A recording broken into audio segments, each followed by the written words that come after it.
My name is Walter Mays. I am the artistic director of South Bay Musical Theater and the director of our upcoming production of A Little Night Music. I am by trade a professional storyteller and librarian, so I don't know how to do this without telling a story. A Little Night Music may be my favorite piece of musical theater. I first did it in college. I played the role of Carl Magnus. And for those of you who are old movie buffs or old game show buffs, our lead, our Desiree Armfeld, was the actress Ruta Lee. And I had quite an amazing experience on that production. It was my first Sondheim show that I ever heard back in the 70s. It was the first Sondheim show I ever performed in. And I have had a lifelong love affair with it. I've done it 4 times before this production, all 4 times playing Carl Magnus. And I've always wanted to direct it. Before COVID, Sarah Dean, who was the former artistic director, had asked me, what do you want to follow up your production of Gentleman's Guide to Love and Murder with? What would you like to direct next? And I said, well, if you're going to give me my druthers, the show I want to do is A Little Night Music. And so we had it scheduled. We had even had a pre-production meeting, set design concepts, and then COVID shut everything down, and there you are.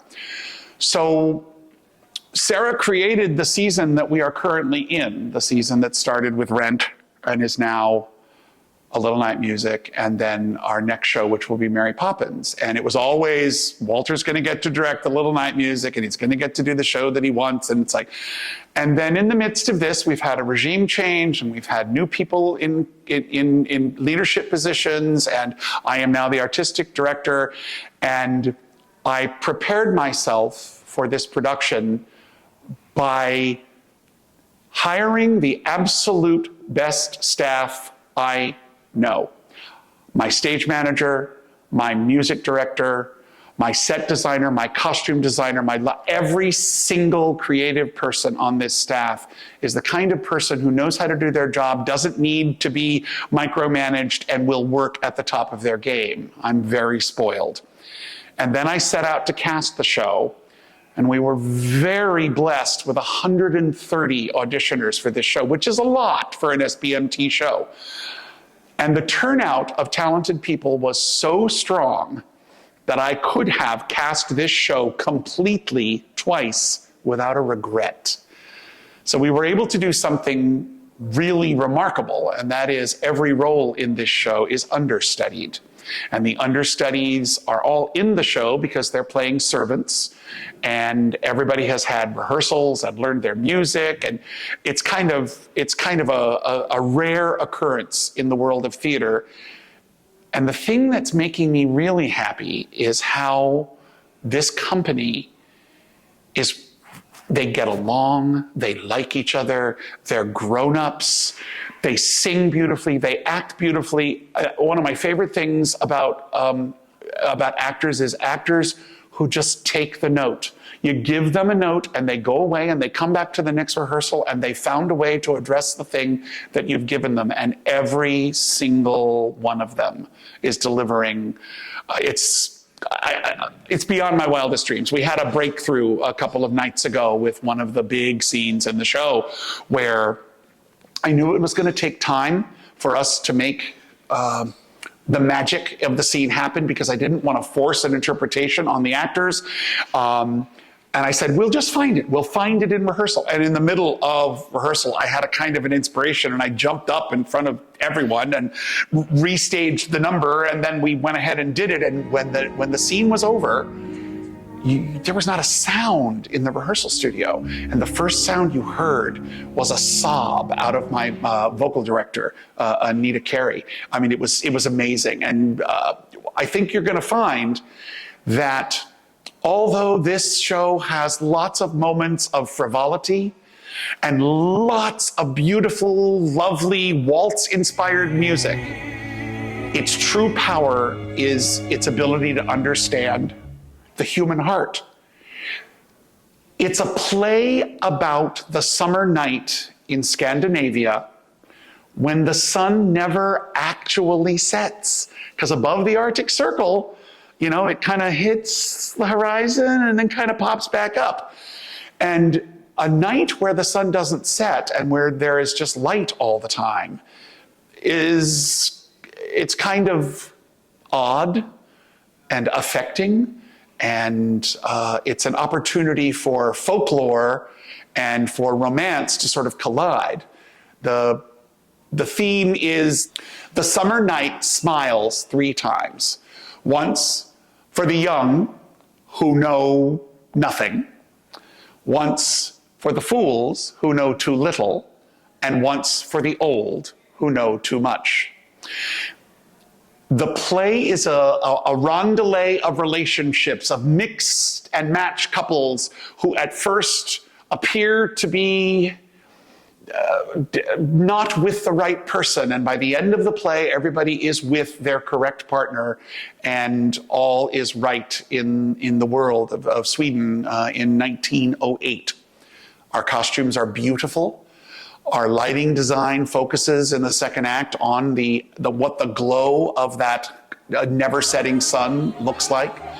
Our orchestra is beautiful. We have an 11-piece orchestration, and it's really sumptuous music. And I know that there are people who are probably watching right now who think to themselves, oh, Sondheim, I mean, he's hard, or he's demanding, or he's not melodic. I need you to throw every concept you have of Stephen Sondheim out the window. This is the most rapturous, melodic, gorgeous music, and there's nothing hard to understand about this play. We have some people in the cast who you will recognize from previous productions. I mean, Mike Rohn is in this show playing the lawyer Frederick Eggermann, and Mike Rohn has been doing shows at SBMT since 2006 when he was Albert Peterson in Bye Bye Birdie. David Mister is in the quintet of this show, and he's done, I don't know, David and I have done, I think, 15 shows together at various theaters around. Plus we have some people who are new to South Bay Musical Theater.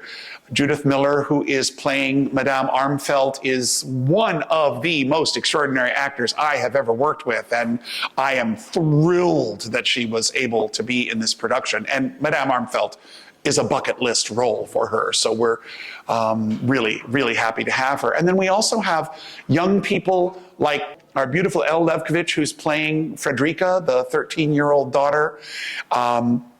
You may have seen Julian Gussman before, when Julian was in Shout, the Maud musical last year. And Julian is playing the ingenue Anne Eggermann. And it is an Anne like nothing you've ever seen, because Julian is one of the most effortlessly funny human beings I have ever met, and has found ways to find the humor in Anne's predicament, being a 19-year-old virgin who doesn't want to have sex with her husband.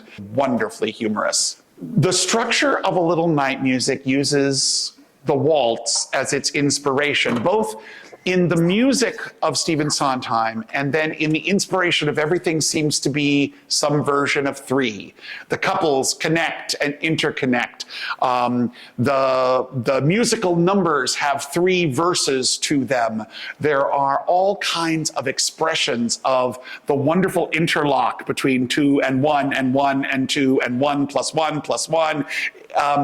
And you don't have to know a thing before coming in to see the show, but if you know that it was based on the Ingmar Bergman film Smiles of a Summer Night, you could watch that film from 1955, I believe, and you would find that the story of the musical and the story of the movie adhere pretty closely to each other.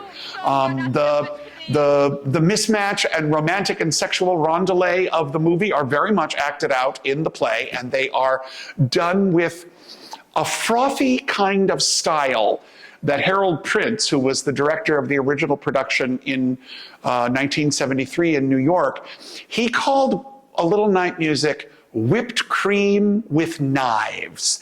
And it's so perfect because it is frothy. And then there are these moments where there's a cutting edge and it hits home.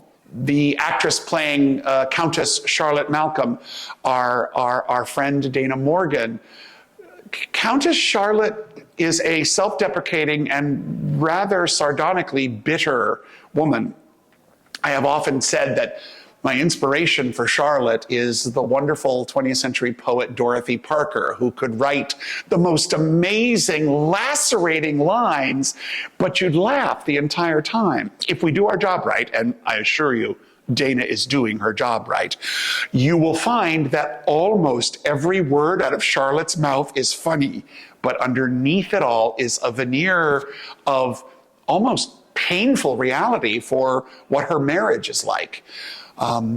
We also have Frederick Eggermann's young son, Henrik, who is a divinity student, and he is working so hard to be a good, moral, upstanding Lutheran, and he's been away at divinity school, and he's just a ball of sexual frustration. He doesn't know what to do with his feelings. He doesn't know what to do with his tension, so he acts it all out with his cello. And his opening number, he sings while accompanying himself on the cello, and it is a real feat. Ryan Liu, who does that, is quite a talented actor-musician, and he really, really makes that work. When the show opened in New York, Stephen Sondheim and Harold Prince were coming off the back-to-back successes of their musicals Company and Follies, and this was a very different kind of musical for them. Grand, sweeping romantic themes, only one character, the Countess Charlotte, who is bitter, as in the previous shows where there are 2, 3, 4, 5 characters who are bitter, and a look in a historical way at the earlier part of the 20th century. So this is a show where the women have trains on their gowns and the men are buttoned up and very formal looking. And because these are, especially Madame Armfeldt, these are wealthy people, there are servants and there are china and crystal and everything is just so. And Jay Steele, who has done more shows at SBMT than anybody I can think of, on this show he is our props designer, and he has gone beyond my wildest dreams, and every single thing that he has picked for the play is an exact expression of the finery of this production. You know, we're a community theater. We can't spend Broadway money on things, so we have to make things look really wonderful on a budget. And I'm really proud of our design staff who has been able to go that extra step and create those things that we know make all the difference in the world. Our set designer and painter, Brett Carlson, you know, Brett takes a great deal of pride in the work he does on sets, and he puts the kind of effort into the detail of the painting of the set that maybe you're not going to notice, or maybe you will notice, but it'll be sort of in the back of your mind. One of the things about putting a show of this caliber together is every single piece is a part of the whole, and they all have to contribute in a way that makes us all feel like it was meant to be there. Everything is an expression of my directorial vision and the themes of the show as written by the book writer Hugh Wheeler, the music and lyrics writer Stephen Sondheim, and of course the original film by Ingmar Bergman. The folly of the young and the fools are expressed in really remarkable ways in this play, both in the dialogue and in the music. You will find it's hard to imagine a wittier script than this show. I guess, you know, Noel Coward probably wrote something as or more witty, but this is just crystal lines that just come off so quick. The lawyer Eggermann, for example, he's always in his head and he's always thinking and he's always, there's if this, then this, and if that, then that. And it's very, very hard for him to sort of break through into the ease and the comfort of just being natural with someone. And then when you see him with his former lover, the actress Desiree Armfeldt, you watch him gradually unwind a bit and relax into the relationship. The structure of A Little Night Music is a little different from what you think of when you think of traditional Golden Age musicals. First of all, there's no chorus in A Little Night Music. We have a quintet of 5 classically trained singers who, they have names, Mr. Erlandson, Mrs. Anderson, Mrs. Segström, et cetera, but they're not really characters in the play. They function as a kind of a Greek chorus, and they comment on or guide us as audience members so that we really get what's happening. For those of you who don't know Stephen Sondheim's writing very much, he doesn't like reprises of songs. Usually he says, why would you have somebody sing the same words that they sang before? It doesn't make any sense. And it was very, very common and popular in Golden Age and classic musicals, but Sondheim didn't see it that way. But he turned the concept of the reprise on its head in A Little Night Music. And many of the major songs come back with a stab at the heart in the second act. And the Liebeslieders provide that stab. They are 5 witty, connected individuals who sing like angels and move throughout the play, watching and commenting and making sure that you, the audience, get what's going on. It's a very unconditional way of doing a musical. Certainly by 1973 standards, nobody was doing it that way. Second thing about A Little Night Music is it's not a dancey show. There isn't, a bunch of chorus girls and chorus boys who come in and do dancing. No, the dance in the show is all waltzing, and it is used to express the themes of the show. And remember, waltzes are in 3, and there are 3 waltzes in the play. There is an opening waltz, there is a waltz at a big dinner scene, and then there is a final waltz that concludes the play.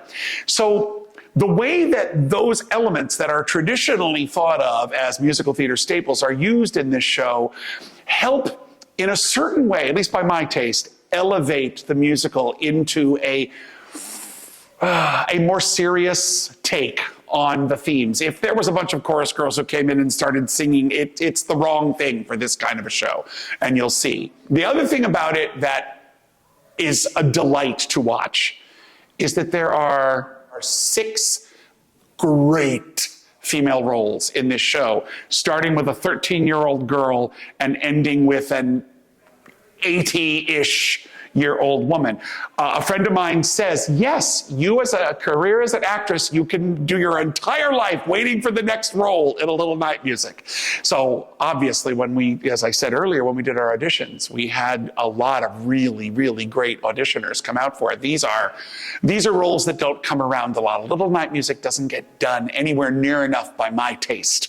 The last time SBMT did it was in 2001. In fact, it opened in September of 2001.